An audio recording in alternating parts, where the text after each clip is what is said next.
Happy Tuesday, everyone. I'm Dean McDermott. I'm a daddy of 6. And my usual co-host, Adam Hunter, who's a new dad, and Nikki Parrish, who needs a dad, are not here. Nikki is in Hawaii on a much-deserved vacation, and Adam is touring, and he's in Vegas right now, apparently killing it.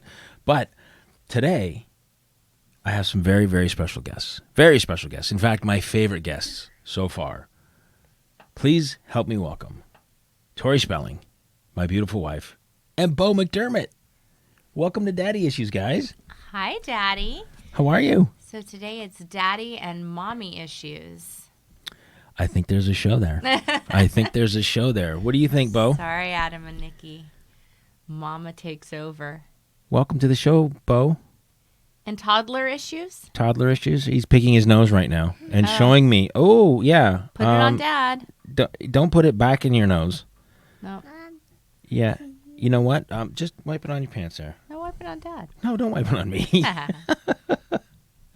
So I've been away from the show for a few episodes. Been traveling a lot. I was fortunate enough to go on tour with Tori and Jenny. They had I call it a 2-woman show. Tori and Jenny had this intimate evening with them, and they toured across the United States, and it was a lot of fun. It was a really funny show, and they shared anecdotes and video clips from 90210 and Mystery Girls, and very, very funny together. So what happened was Tori brought me out to New York on November 16th, which was my birthday, and I ended up staying the whole time with them on tour. You want Schmidt to come in here and beat you up? We're having technical issues with the little guy here. Leave the noise thing on there, buddy. Leave that there. And you're free to talk whenever you want. Say hello. Say hello. He'll warm up. You're not the first shy guest we've ever had. So I was fortunate enough to go. I met Tori in New York on my birthday, and we went to Atlantic City, Jersey, Boston, and I toured with them, and it was fantastic. Did you enjoy the show? I loved doing it. I was nervous, to leave the kids and to go out there. And just in the kind of new format, put ourselves out there. But it was so amazing, and the instant gratification of just having the audience right there tell you if they like what you're doing, and the response for the fans. It was awesome, and probably the only time in my life I'll be able to say that I felt like a rock star. Yeah, got to go backstages and all these huge theaters, and it's cool. It was great. They played large theaters in those cities, and it was great. They were like 2,000, 3,000 seaters, and it was great being backstage at these great theaters and seeing pictures of everybody who's performed there, which was amazing. And then us. and then Tori and Jenny. But you guys were so great. What are some of your favorite moments from the show? Well, we brought our dogs because Jenny and I say we've been friends for 30 years. Talking about Jenny Garth. And our dogs have become best friends, so we brought our dogs out on stage. Jenny had security little sweatshirts made for them. But what I loved was probably just the banter. I think Jenny and I are really funny together, and you're great together. Thank you, babe. You're so great together. I mean, and the reason we wanted to do a show, just because the banter we have together is when people meet us and hear it. They say, oh, my God, you guys are actual friends. It's real. Mm-hmm. And one of the main reasons we created BH 90210 to show the behind the scenes of how everyone really, how we're a family, we're friends. So, yeah, it was just a lot of fun. You guys are very, very funny together. Very We're funny. Yin and yang. You totally are. You totally are. And Jenny's a straight man, and she sets you up, and you knock him down, and you're very funny. And I've seen it before. A lot of people don't know that Tori Spelling is really funny. So I first saw it when when we first met. She was doing So Notorious for MTV, and so funny. Comedic timing is fantastic, and physical comedy. You're so funny. And then I saw it in Mystery Girls, and then I saw it live on stage with the Tori and Jenny tour. And you got to keep doing it. You're so funny. And the two of you together you need another show. The two of you. You need the Tori and Jenny show, whatever that looks like. Your mouth. from my mouth to God's ears. It would be So, amazing. speaking of the dogs, Yes. they're more than friends. They're beyond. Yeah. I think they're. Lovers. I think they're gay for each other. I think they're lovers. They're gay for They're each both boys. Yeah. And there's a picture that they show up on the big screen during this live performance, and it's our dog. No, it's Jenny's dog, Buddy, basically going down on Musso. Musso's spread out on his back, Earmuffs, Bo. and Yeah. Legs wide Buddy open. is just like. Rah! It's a special friendship. They do. Yeah. That's how they, when they see each other, that's how they know that's their best friend. They sniff wieners. And then when Tori and Jenny get together, Tori sticks her face between Jenny's boobs and sniffs Jenny. And that didn't come out right. no, it's your dog greeting. It's the joke I made. It's the joke. But, It's they do that on stage. It's very, very funny. Yes. Very funny. So, any plans to continue with the live performance show with Jenny? We hope so. Like the Jenny Tori European tour. We That just would wanna be go to great. Europe.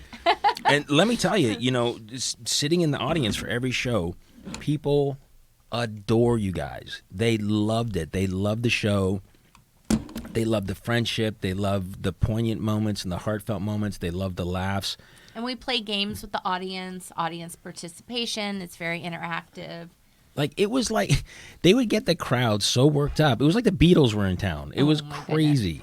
It was crazy. And I don't know if you can see that much, but because of the stage lights, people were going crazy for you guys. They were rabid fans, great fans. I loved how at every show there was at least one person that always came dressed in some 90s. Like one girl had on the mermaid costume Donna wore for Halloween. That's right. That's right. And dressed in just 90s fashion from the girls. That was pretty cool. It was a great show. Well, I really do hope that you remount that because it was a lot of fun. And people walked away from it entertained. Their nostalgia bone was tickled. Their funny bone was tickled. That. Yeah, no, it was a really, really good show. And I'm really proud of you. And I'm really Thank proud of you. Jenny Garth. Well, I'm glad you could be there. It made me feel a lot more confident having you there for a part of it. So That's funny because and the audience loved it when we introduced you. Oh my God, they went crazy. Well, I mean, I don't blame them. I was surprised at that. I was really shocked at how excited people were to see me. It was nice. It was a nice little ego boost. But what was I going to say? I got lost looking into your eyes. What? I got lost. I lost my. You filthy liar. I'm not a filthy liar. No, He's not. I got lost. I lost my train of thought. So Is it because Bo's still picking? he's his still nose? picking his And nose. the funny thing is, he's not a picker. He's No. not one of those kids that sits there and you're like, ew, that kid's picking his nose. This is kind of like a first, and it's going to be seen on YouTube, buddy, That's which is awesome. cool. Yeah. Good. So get in there. Bo picks a winner. Get in there, baby. So we just got back from Mexico. We did. Had a nice little trip into Mexico. It was so nice. We were in Cancun. And another reason why I missed another show, I missed a show because I was on tour with Tori Spelling, Jenny Garth, and I missed a show because I was in Cancun. And this little guy here, when we got off the airport, there's a nightclub called Coco Bongo, and it was advertised all over the airport. So once I saw that, I was like, Bo has to be Coco Bongo for the rest of the trip. And I'm hoping Coco Bongo comes out on this interview. Coco, are you there? Coco Bongo? Are you Coco Bongo? No, Oh he's my not. gosh. The whole Everyone at the hotel, at the yeah. hotel A few would- days into it, we'd walk by and be like, Coco Bongo! And he'd put his hands up and be like, yes. Like, he was a baller. It was a lot of fun. It was a lot of fun. Did you have fun in Mexico? What'd Yeah. you do? Did you dance? Yes. Yeah, for those of you just listening, he nodded his head yes. Dude, you have to talk, baby. You have to talk. We want to hear from you. We want to hear from you. Okay. He's like, nope. No, not going to happen. Okay, maybe this will get you talking. Last night we went to the premiere of Jumanji, Yes. The Next Level. How was Jumanji, buddy? Good? Nodding yes. Good. All right. What did you like in it? Did you like the ostriches? They were scary, right? The mandrills, the monkeys, they were scary. Did you like Danny DeVito? Was he funny? So, our 12-year-old, his like hero in life is Danny DeVito. Where did that come from? I'm not even certain. To me, it came out of the blue. Because I don't know what... I mean, I'm a huge Danny DeVito fan from the Taxi days. Like, he was so funny as Louis in Taxi. Liam, we have another comedian on our hands. Liam likes to entertain, and I think he likes to be obscure. Like, he likes to kind of have people go, what? You Right. like what? So I think it started as maybe like I was kind of obscure. A kid's favorite person is Danny DeVito. But it became a real thing with him. Yeah, like we were obsessed. We were on the blue carpet last night, and Kevin Hart walked past us.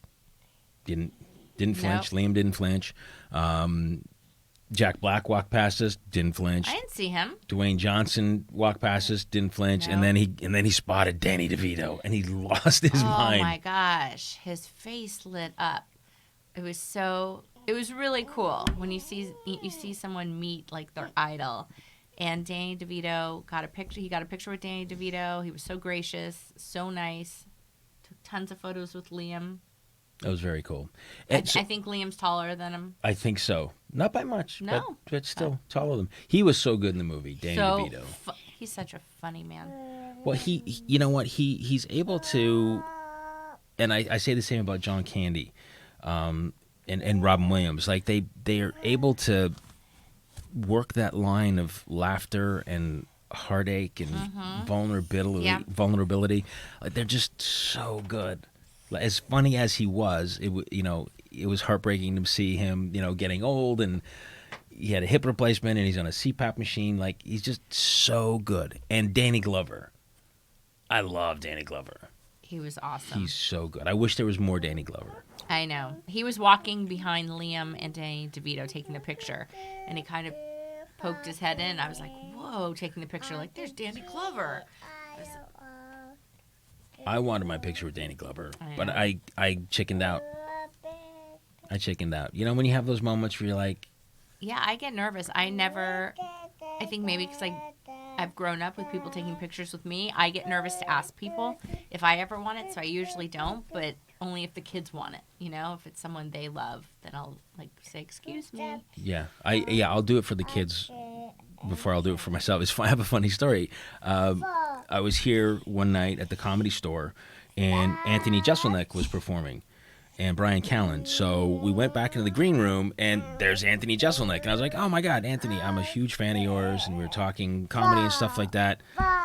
And then I said, do you mind if I get a picture for my son? He loves you. Like, Liam loves Anthony Jeselnik. And Anthony looked at me and said, it's okay, bro. It can be for you. So we got a selfie, and so it was a little bit of both. It was a little bit for Liam, a little bit for me.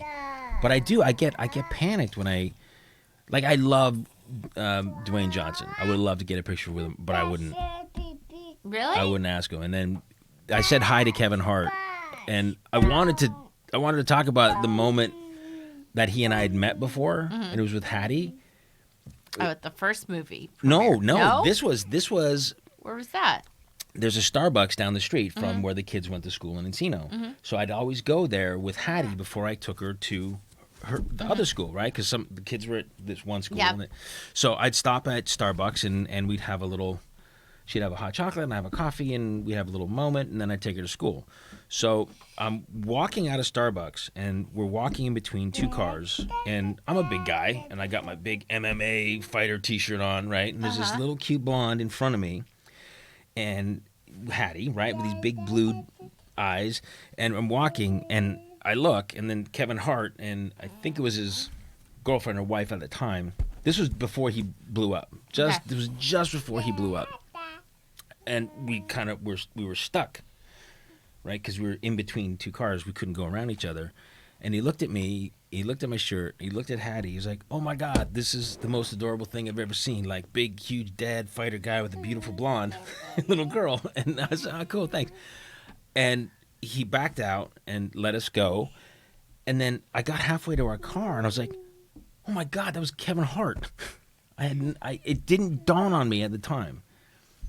And I was just listening to him. in the car Uh-huh. on the way to Starbucks Oh, really? on And then Sirius you saw Radio, him. and then I saw him. So Well, that's crazy. I put Hattie in the car, and then I waited. I waited for him to come back after he got his order, and I got out of the car and I said, "Okay, please don't think I'm crazy," but I didn't realize it was you at the time. I'm a huge fan, and he couldn't have been nicer.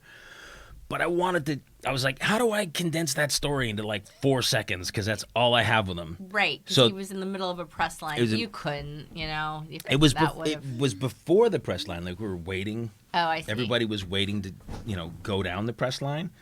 And it was my moment because we had like 30 seconds standing in front of each other, and I couldn't. Hi, Kevin, how are you? Is the best I could muster. I think you made a good choice. I think I did too. I did the same with Robin Williams in Toronto. I've told you this story. Mm-hmm. I couldn't. I was sitting right next to him, as close That's as different. close as you and I. At dinner, he was there with the nanny. And I was there with my first wife, Mary Jo, and I couldn't talk to him. I was like, he was my idol. I couldn't say a word. That's different. I feel like I wish you had. I wish I had too, but again, I had another opportunity. Our paths crossed, and I didn't say anything. And it's funny that it's something that he said is never meet your idols. Mm-hmm. So we crossed paths, but we didn't actually meet. So Maybe it was. that's a good thing. Not that, that saying goes like, don't meet your idols, because sometimes you'd be disappointed. Right. But Minus the sometimes. That's what it usually. mine is the sometimes. Right? It's usually disappointing to meet your idols. But I don't. From all accounts, I hear he was a wonderful man, and it would be like that. So that was my Kevin Hart moment. I wanted to pick him up and hug him. He's tiny and cute. He is, right? And he's so funny. I think he's so funny. He was so good in the movie. I would have liked to have seen him and Danny DeVito in a scene together, though.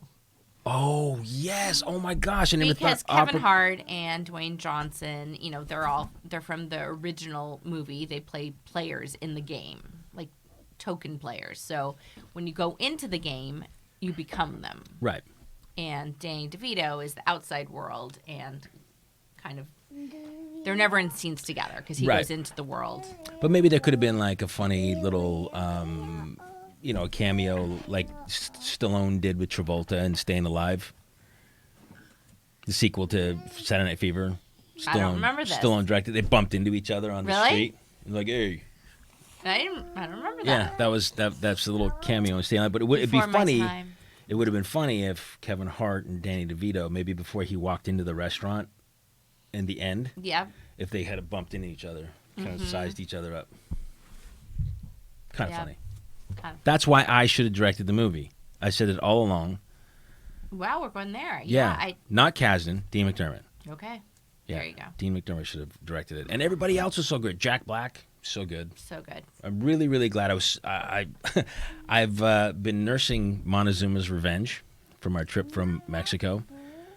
For those of you who don't know what Montezuma's Revenge is Oh, I've had the Green Apple Shuffle since we got back. Yeah, it happens. And I didn't want to go to the premiere last night. I was like, I feel horrible, but I'm so glad I did. Glad you went too. And the kids loved it. They did. I know. I'm having stabbing guttural pains as we speak. Are you really? Yeah, a little bit. Oh no! I know. I think you gave it to me. I don't think you can give a bug like that. Can you? I hope you don't get it.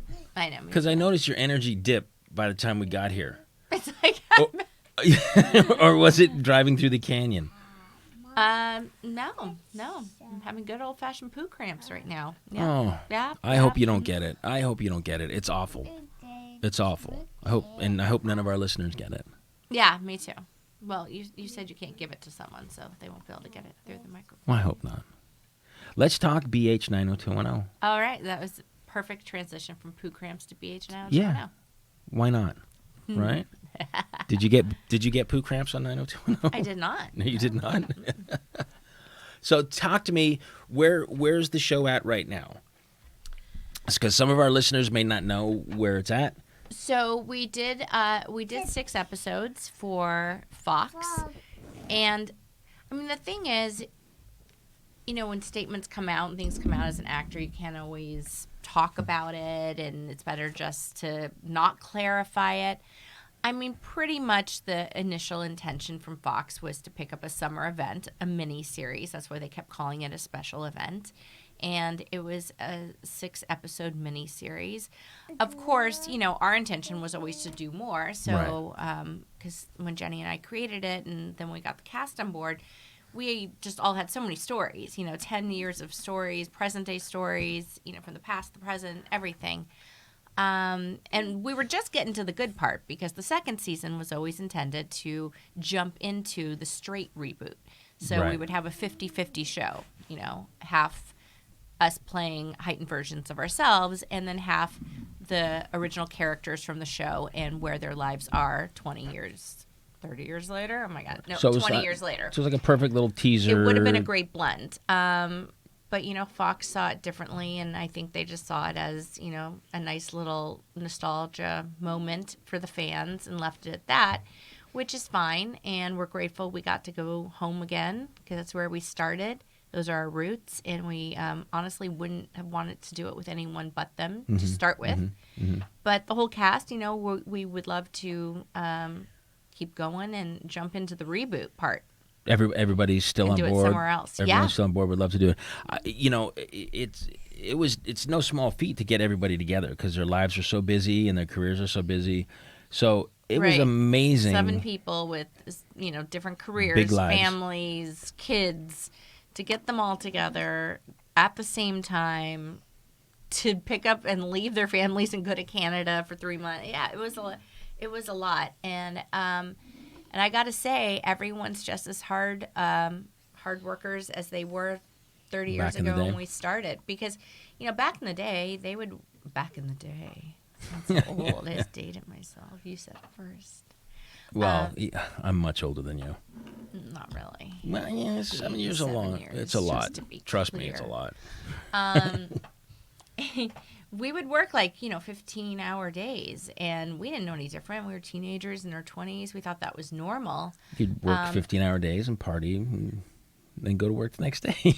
Clarify party. I feel like party gives a bad name. Oh, I did drink. You go. Okay? When you I was work, 21. No, when you work with a cast for so long, you get to know each other and you become friends. Like it's your only social. But it's also your only social outlet. So it's the cast had each other. And the crew. You befriend each other and you'd go for drinks after work, just like everybody else does. After the office, let's go have a drink. But partying, definitely. I don't mean it I was in not the a worst party girl, sense. though. Yeah. But that's not what I meant. I know. I'm just clarifying. And I'm trying to clarify as well. Thank you for clarifying my clarification. You're welcome, you sexy leopard. I am. I'm wearing leopard, which I'm totally I used to like leopard, then I got opposed to leopard because then it was cougars wear leopard, and I was like, well, a cougar and a leopard aren't the same, but they meant a middle-aged woman that wears leopard. So then I was like, I'm not wearing that because then I'm just a cougar. And how do you feel about it now? Well, I love vintage and I love leopard prints, dating back from in my 20s. I loved it. So I'm getting partial to it again, getting back on the bandwagon. Because you look H as F right now. Thank you. Yeah. But I was saying, so we would film crazy hours, and I was like, wow, thank God no one has to film those hours again. We ended up filming 17, 18-hour days on this one. Yeah. And I was like... Well, because you were also under a time crunch, too, because Fox had slated you in a spot where another show was supposed to be in production. It didn't work out, so they put you in there. So your time frame was really short. Right. So typically, I mean, Jenny and I, it took us 2 years in the making to get the show off the ground from inception, thinking of the idea and executing it and getting the cast on board and writing it and everything with our co-creators. And but yeah, once we're up and running, they were like, and P.S. you're going to air in 3 months. Yeah. So we actually finished filming on a Friday, and the first episode aired the following Wednesday. That's how quick. The turnaround was insane. Wow. Impressive that it got done. Yeah. But, a lot of times when you're under that kind of pressure in production, the production itself suffers. True. And it didn't suffer at all. It was so that good. You saw. that and I looked at it as a Right. viewer because I didn't see No. dailies or anything like that. I didn't even see scripts. When you were Everything working was on great. this, It so was just everyone. as a viewer, I looked at it and the show was fantastic. It looked great. Everybody's parts were so well written and well performed, and style wise, everybody looked so good. I just thought you guys nailed it. And I you. love having some of the old characters back from the show, and Oh my gosh, we have so many more. so we many want more to keep because you pulling have back. 10 years So- to farm Yeah. these great characters to do cameos or play themselves like Ray Pruitt did, which I thought was fantastic. Well, it was kind of going back to the old school, like that was my dad's jam, is that he would always, on his shows have like, old celebrities and different celebrities like make cameo appearances. Right. He did on the Love Boat. There was always like, you had your cast and there was always like a fun celebrity playing a different character or even playing themselves. On the Love Boat and Fantasy Island, he did it all the time.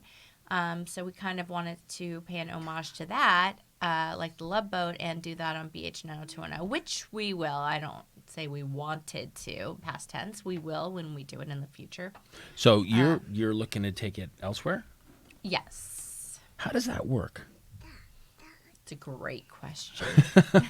No, I'm obviously an entertainment insider. I worked on a lot of things, but when it comes to selling shows and maybe taking a show from because you've done it before. You've done it with NBC to MTV Right, with so So Notorious. And I did that show, did it for NBC, didn't get picked up the pilot, then took it to MTV and sold it there.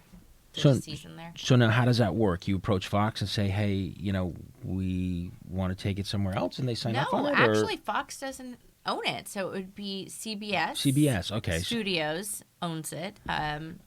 So they were our studio, not to be confused with CBS, the network. There's the studio side. They own the rights to it because they own all of my dad's projects. Okay. And, yeah, we would just get them on board and then take it somewhere else. Okay. So it's not that complicated. I thought it'd be a lot more complicated. I mean, there's like financial stuff involved. Sure. Clearly, I don't know about financial licensing stuff. and stuff. So I get it. Okay. So your plan is to take it elsewhere. Yes. I really, really hope that it gets picked up. It's such a good show. And we all loved working together. Such a good show. I mean, granted, there's a good portion of the viewers that were like, we wanted the straight reboot. We wanted to see just the characters. But what they didn't know is that's exactly what they will get. We just had to set up this group coming back together. It's been years. And there's such interesting dynamic between the real actors because to go through that many years on set, 10 years during your formative years and becoming overnight stars and going through it as teenagers in your early 20s, it's really a family and an experience that no one can really understand except us. Mm-hmm. But there's this magic that happens when we're all together and we fight like cats and dogs and we love like no one else and they understand us like no one else. And we wanted to show that to the fans because they got to know the characters so well. It's like you need to know how these people are really a family. Yeah. So, that really intrigued me about the show. Like I loved everybody's because it's great. The nostalgia stuff, don't get me wrong, was fantastic and so well done, and I want to see more of that. Right. But I love this sort of present day of it all, of where everybody's life is, and I loved. I always say her, Gabrielle. Did I say it right? Because I always say Gabriella, but Gabrielle. It's an A. Gabrielle, her character was so great and exploring like her sexuality, and she played it so well, and she's so funny in the show. I want to see more of that. She's so great, and that was based on a friend of all of ours that went through the same experience. Kind of halfway through her life, decided, hey, I might be into women, and Gabrielle was like, hey, what do you guys think about exploring this character? And we're like, that's so cool. You want to do that, and played so well, like so good, conflicted and confused and just sort of getting her wings and like so well. I want to see. Christina Elise was so brilliant. Oh, she was so good, so good. I wanted to see more of Jason and his wife, where they were going with that, because that was intriguing. We have such great storylines. So Vanessa Lachey, who plays Oh my God, they changed her name. Wait, what? Sorry, Camille. No. Yes, they did. Sorry, it started as Bridget, so I got confused for a second. Her name initially was Bridget. We changed it to Camille. Sorry. Plays Jason Priestley's wife on the show. We have such amazing twists and turns for that character, and Vanessa's a friend of mine in real life. And I was like, you have no idea what we had planned for your character. Like, in the end of the 6 episodes, they were splitting up, but there was some really great stuff planned The for reason her. they were splitting up was I didn't see that coming. It's because she's pregnant with another man's baby. I did not see that coming. The And neither did she. But the coolest thing is that people were like, it's funny, it's emotional, it gave us the nostalgia, and a lot of people were like, and it's weird. And we're like, yes, that's what we liked about it. There's some just it's weird, quirky, like yeah. the dolls, the massacring of the dolls and the mutilation, like just some weird stuff in there that unexpected, and we liked it about that. We wanted to be different. Yeah. Because no one ever got anywhere doing the same thing over and over again. So at some point you're going to lose with that. So we could do a reboot that's the same, but we were going to give people that. Yeah. We're just going about it a different way, a different presentation. Yeah. And I think if it was given the chance, it was given a full run, maybe another 9 episodes, or I don't know how much they do anymore. How could you catch up with 7 characters that people have known for 30 years in 6 episodes? You can't. You can't. And you guys did a great job doing it. And we tried. And it packed a lot in. It certainly left me wanting more. Well, thank you. To find out more. But, I just think you have all that there.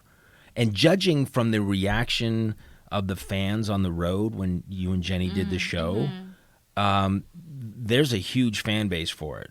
There were thousands of people, tens of thousands of people collectively, probably at the end of the day, 30,000 fans at the end of the day, with all the whole tour going crazy, chanting, "Bring it back. Bring it back." They loved the show. Every show, they chanted that. It was pretty cool. If you were given the chance, I think you guys would have delivered everything that the audience wanted.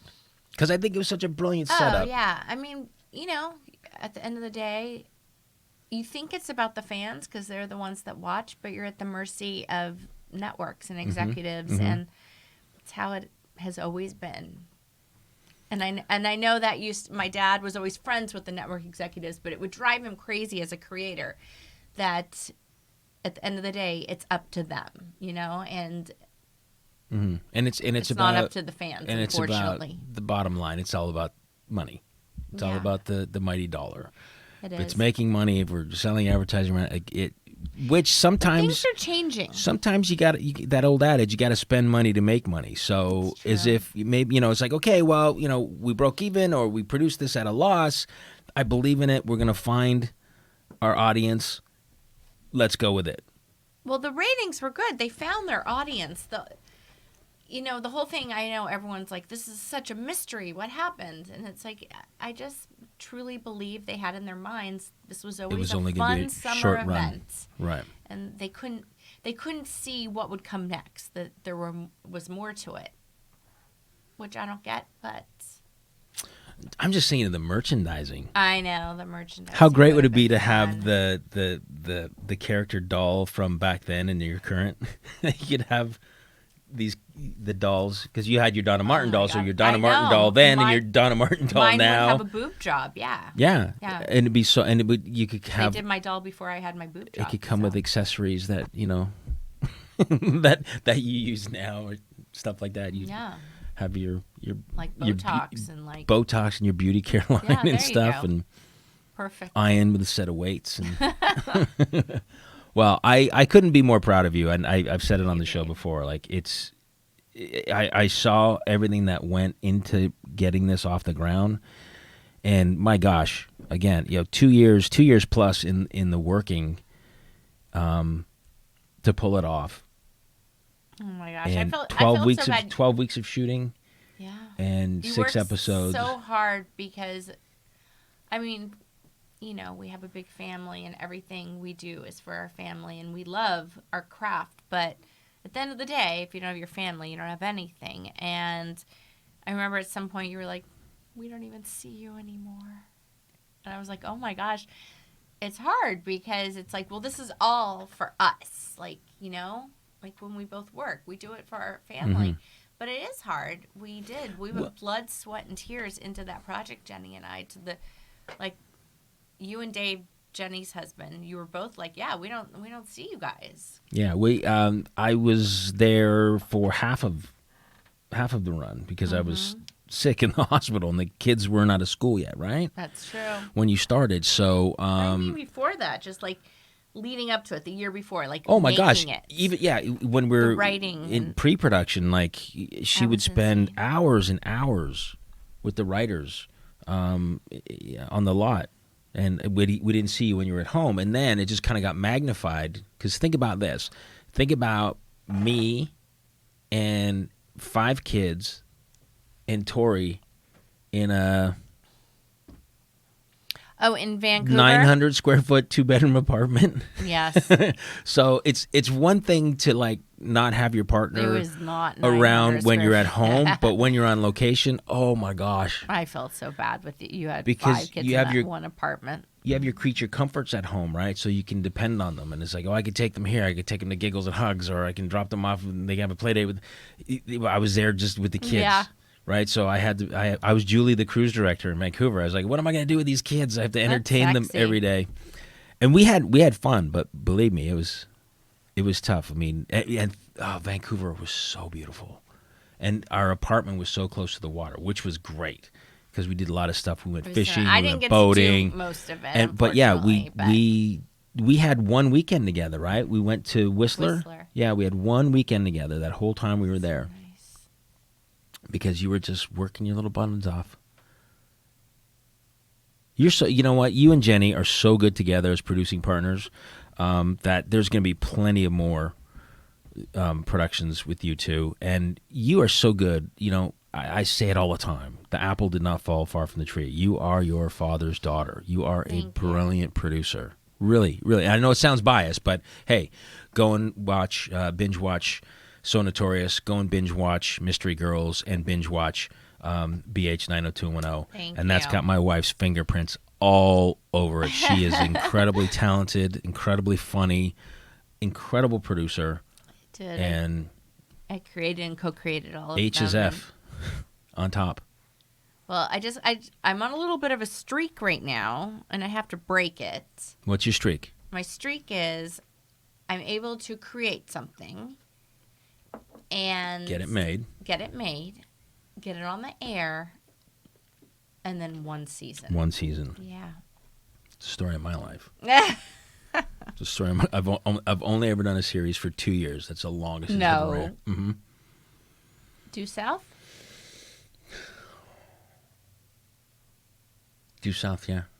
Was what? Maybe 2.5 years. They were double seasons. Like I came in halfway through one season, and then in the next, and then the next. So it was sort of Power Play? 2.5 seasons. That's the one I'm talking about. Two Okay. seasons. Got 2 seasons out of Power Play. Slasher's been on 3 seasons so far. But do you count? Yeah, I guess you can count those as seasons, Yeah.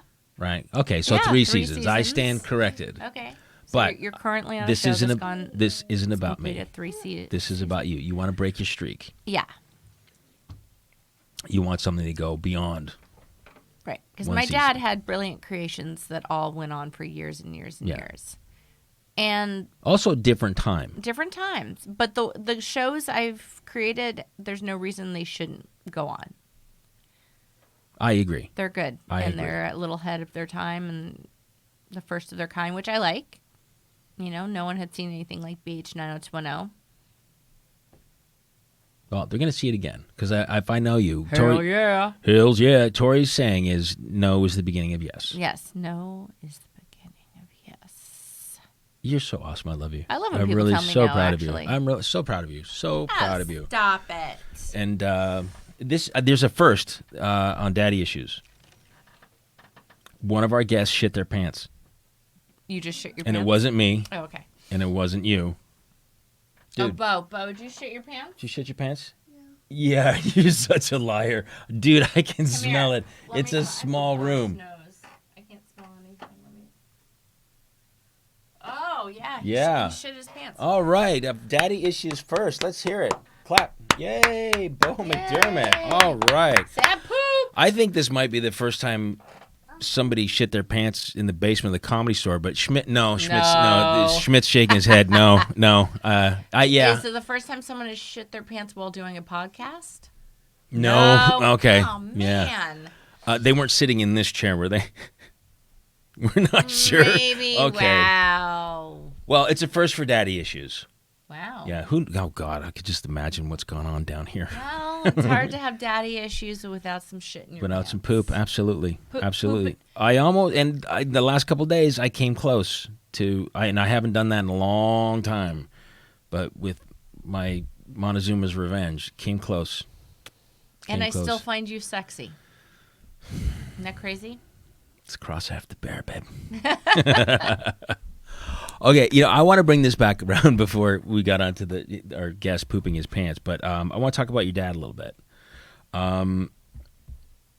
I believe that your dad, Mr. Aaron Spelling, Mr. TV, has not gotten the proper memorial or recognition that he deserves.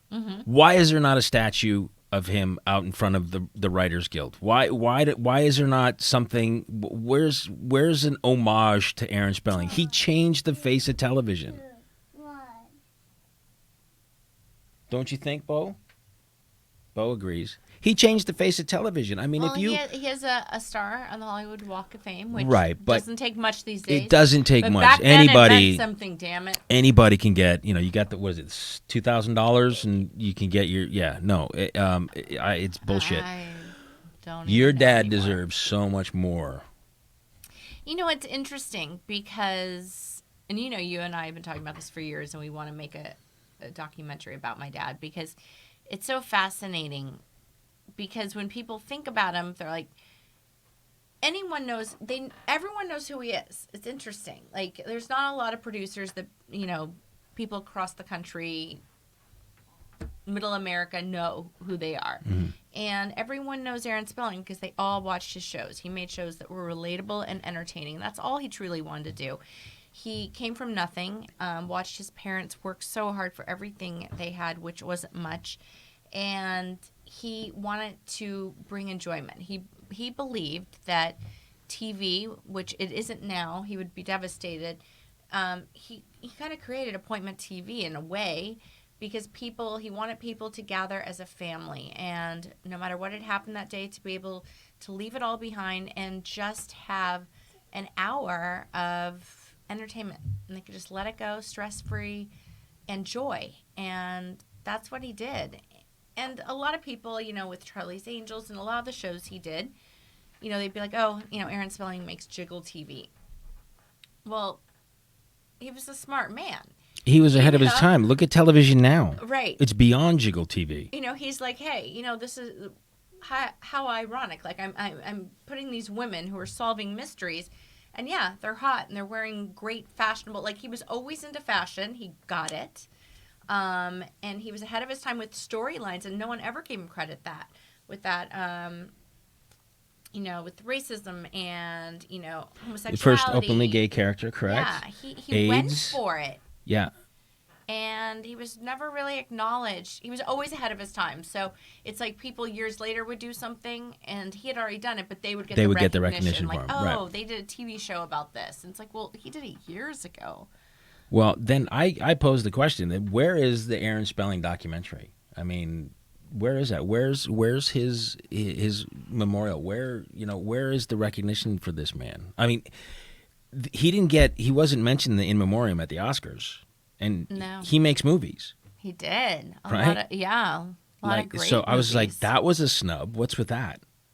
Mr. Mom. What Mr. Mom So loved that movie. iconic. Like, Soap why? Dish. Such great movies. I don't get it, babe. I honestly don't get it. I really don't get it. I don't have the answer to that. Well, maybe then you and I should make the documentary. I've said that for years. No, you and I've talked about it, and we want to do that. Well, we shall. I want to do it before all of his actors and actresses, they're getting up there. They're getting up there. And yeah, my dad told the best stories, and I still kick myself for I had a friend that said, you got to get your dad. You got to tape record his Tape recorder, stories. yeah. Because the way he tells them and in his voice and his accent.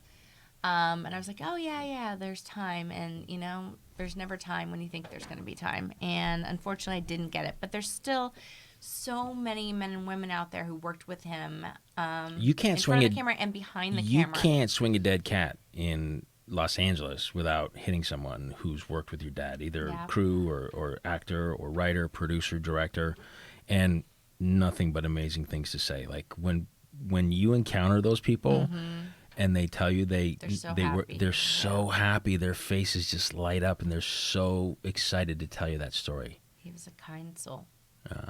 I only got to meet him once, and I could see that. I could feel that when I did meet him. Well, I'm blessed that you got to meet him that one time. I'm blessed I got to meet him. I wish it'd been more, but it's better than nothing. Right. I'll take what I can get. Yeah. I got his beautiful daughter. Yes, you did. I sure did. And we made 5 beautiful babies together. 5. 5. Should we make 6? Okay, easy now. You would have a 6. I would. I love being pregnant. Like, love. You are the hottest pregnant woman ever. Thank you. I'll actually take that. Ever. I felt No, really you are sexy pregnant. You were so hot pregnant. So hot pregnant. Remember I would like wear a bikini or Bikinis. something. Oh my God. And people would be like, "Oh, that is so gross. No one wants to see that." I remember that. That beautiful black, loose would do crocheted posts. one piece. And I was like, what are you talking about? And most of the time when people make comments, it's another woman. And you're like, wait, aren't we supposed to stand up for each other and take each other's backs? But it's like, wow, my body is going through all of this and creating a human. And, you know, we shouldn't be shamed by that. We should be like, embrace it. Because you gain a lot of weight. Your body changes into all kinds of crazy shapes. Your hormones are going bonkers. And it's like, I've never felt prettier or sexier or more accepted. People smile at you when you walk down the street when you're pregnant. That's so funny because warm, fuzzy feeling emanating from a pregnant woman that makes people smile. It's like seeing a Santa Claus, you know, right? Or a cute at Christmas, puppy. or a puppy, or a baby. Like, people just can have a grimace on their face, and they see you in the elevator, and they do smile. You warm hearts as a pregnant woman. And so it was the best time of my life, being pregnant with each and every one of them. What I don't get is, you know, when people see the black and white baby bump picture turned sideways, like, oh my God, it's so beautiful, you know, covering up your bare breasts. And then there's a picture of you on the beach. We're walking on the beach, and you're in a one-piece pregnant, and people are like, yeah, you shouldn't be doing that. What? I don't get that. I don't know. I don't get it. I'm confused, yeah. It's so funny how we'll shit on each other for one thing and not the other. Right, because girls can wear bras and lingerie and take photos, and that's fine. But if you have a baby bump with it, it's like, ew, gross. We don't want to see it. That's hotter. I agree. That's hot. Okay, so if we had a 6th, boy or girl? I mean, honestly, I like even numbers, so I'd want a girl because we have 3 boys. Right. I mean, together we have 3 boys and 2 girls, so one more girl and we got a Brady Bunch. So what we're saying here is one more girl, we got ourselves another show. Just kidding. How many family members were there in the Von Trapp family? Oh, that's interesting. And how many girls, how many boys? Okay, yeah. we go that route too. I'd Google it, but the internet here is horrible. But Sound of Music. We'd have to move to, where was it? Oh, where was that? Switzerland? Schmidt, do you know where the Sound of Music was? Switzerland, no. Germany? No. Was it? The hills are alive. Switzerland. I was right Sounds the first good. Time. Wow, okay. And that's where they invented Ricola, on the set of... Ricola. It looks like it. The fields they're running through, it looks like the guy who's playing the big horn in the Ricola commercials. Ricola. Are you pretty proud of yourself, your first podcast? And you pooped your pants? Dude, like, you've set the bar pretty high for our next guest. They're going to have to do something really radical. You're going to need Andy Dick for that. Is I he- was wrong. It's Austria. Austria. Austria. So I was Austria. wrong too. My bad. Austria. Is Andy Dick available? Very. He does not seem busy lately. Okay, dude. So we're going to have Andy Dick He on the hasn't show. been on your podcast. No, he'd be a lot of fun. Oh, God, he's fun. He'd be hilarious. He would be hilarious. You know who else we should get is your friend, Kathleen Radigan. Oh, and I haven't seen her in years. Yeah, Tori knew Kathleen back in the day when she was We were friends when she was doing little gigs here and there. Yes. Oh my gosh, in early 2000s, late 90s, and we became good friends through a mutual friend, and she would play in Hermosa Beach every weekend. Right. We'd go watch her. God, she was fun. She's funny. She's very funny. She's just as funny in person. What As you she see is is on what you stage, get. right. Same delivery, same. I never stopped laughing around her. Oh, she's and so she funny. didn't even, but not the type that like pushes her humor on you or like. She's not on. She's not on. Yeah. It's just her, and it's just fucking funny as shit. Is she on the wall here, Schmidt? She is not, I think. She didn't do this club very often. Okay. so- Really? Yeah, and this club was not nice for a couple of years. So So it might have might been have that. scared her away. Gotcha. Because I've noticed there's some names up there there's names that should be there. I'm like, why isn't it there? And I know some comedians don't play this club, Okay. and so I know nothing. and so now I'm kind of by spending time here, I'm kind of learning a little bit about how the whole business thing works and stuff about comedy. But speaking of comedy, you should do stand up. You should do stand up. You're very funny, very funny. And what I noticed is your crowd work is really, really good. I enjoy that a lot. Yeah, you're so good at it. I didn't know that was the word for it. Till Yeah, you told crowd me work. that. Yeah, it's so good. It's so good. Would you ever do stand up? God, I'd be scared. Seeing what you've gone through with the process of starting to do it, I don't know if I could live up to that. You've set the bar pretty high. Oh my God, no, you. He was a fan for years, and then just one day. So I don't know. Do they know the story of how you didn't tell me? Yeah. You were playing. Yeah. Okay. So, yeah, first time I saw him, I was pretty nervous, and our friend Wolf was there, and I was like, oh, inside I was there to support, and I was like, oh my God, please, like not. Please be good. Not for me. A lot of our friends were there, and I wanted this to work because I love you so much and I believe in you. But I should have known because anything he tries to do, he's always good at. Not to blow his head up any bigger than it is, but It's not very big. Believe which me. one?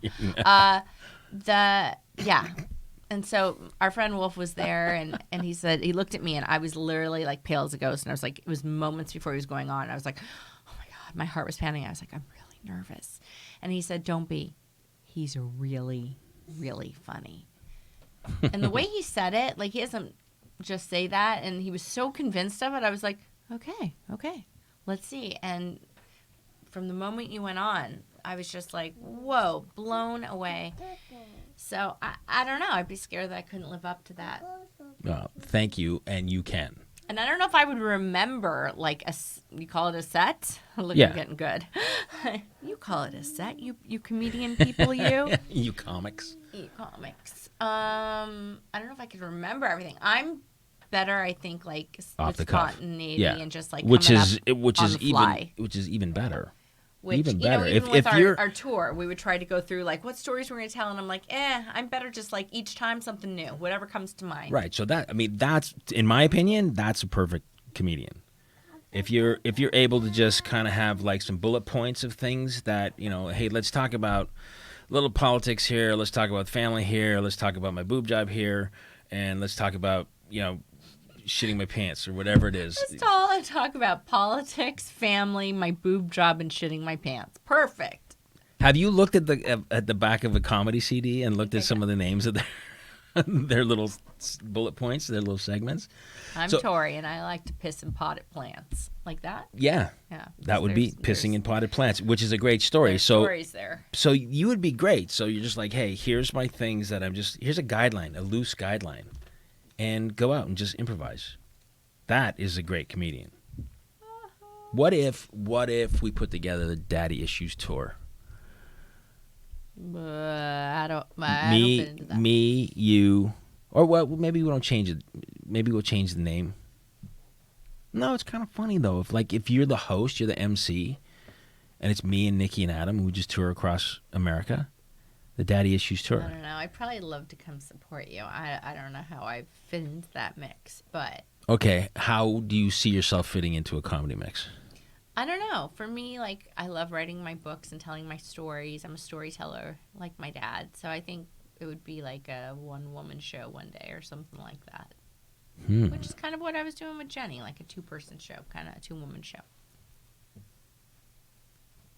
I like that idea a lot. One woman show, which is kind of stand-up.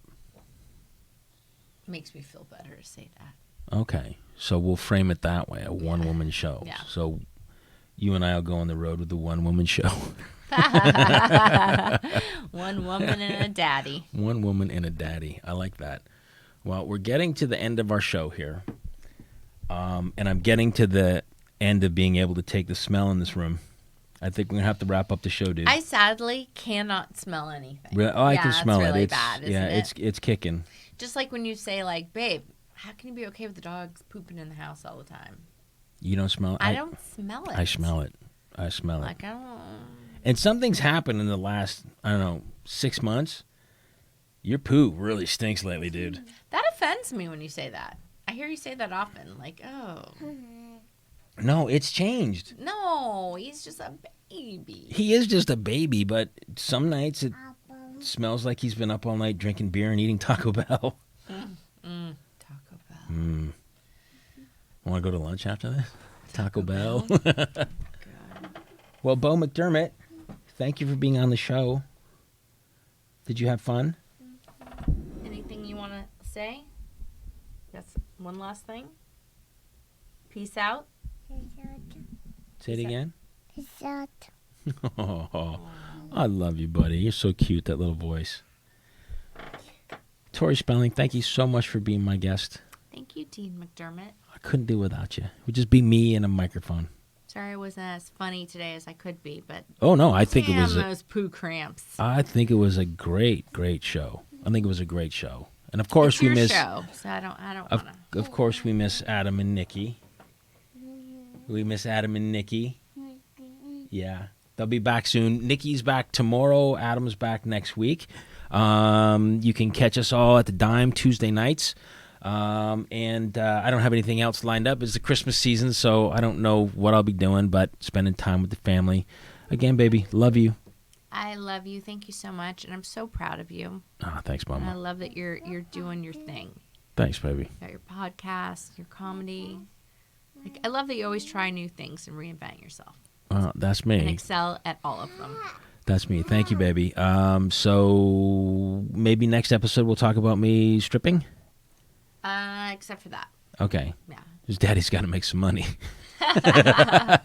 Well, we can always talk about your chef skills. We could talk about that. We could- My Daddy- man went to culinary school. He's Daddy got could get cooking back shows, into a cooking cooking. book, a cooking blog. He is so good. I wish he would do more of that. We have lots to talk about on the next Daddy comedic Issues. cook, I think the comedic it's, yeah. cook. Yeah. Well, I have an idea for a show. Okay. I do. Shh, but not on the air. All right, everybody. Thank you so much for listening to Daddy Issues. Again, a special thanks to my guests, Tori Spelling and Bo McDermott. And next week, on Monday, we'll be back with Adam and Nikki and myself in some shape or form. Maybe me and Adam, maybe me and Nikki, or maybe just me and Tori again. Who knows? But thanks for listening. We love you guys. And I hope this wasn't contagious and you don't shit your pants. Amen.